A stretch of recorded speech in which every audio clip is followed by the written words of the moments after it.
咱的政府推动创水南国内制造，总统蔡英文24日早起特别落南去到高雄，替准枪挂牌。总统蔡英文也甲强调讲，在行这一大步，大家已经等4冬，这回是用行动来消灭种种的假消息，也是守护台湾的主权。请启动。总统蔡英文带领国防部长丁官员进行开工仪式，现场嘛用地形墙来直播各项的装备，输出许可等等的物件，宣示海军唱水南各组正式来起工，国防的一大步煞是等了4冬。走在历任政府没有真正走过的这条路，确实是有重重的挑战，也会遇到种种的质疑。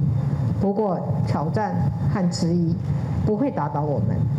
今天起 ，Made in Taiwan 的潜舰就要正式开始建造。蔡总统致辞时特别点出着3项，讲这届参水人的动工是突破着英国谣言，嘛是守护主权上有力的展现。透过了动工，粉碎了不实的谣言。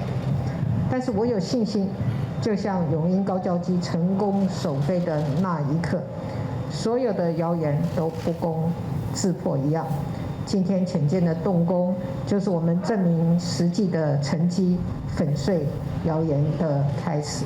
回顾参水南的各组，筹备的总经费开超过493亿。在108年5月初，台船军弹制造的厂房来动土，总算到达，会使起工制船。未来国军的目标，希望2024年第3季制造风翼型的原型舰，会使落水。2025年会当来海试，按算打造6至8台2500吨至3000吨的制造的唱水南，提升台湾国防的能力。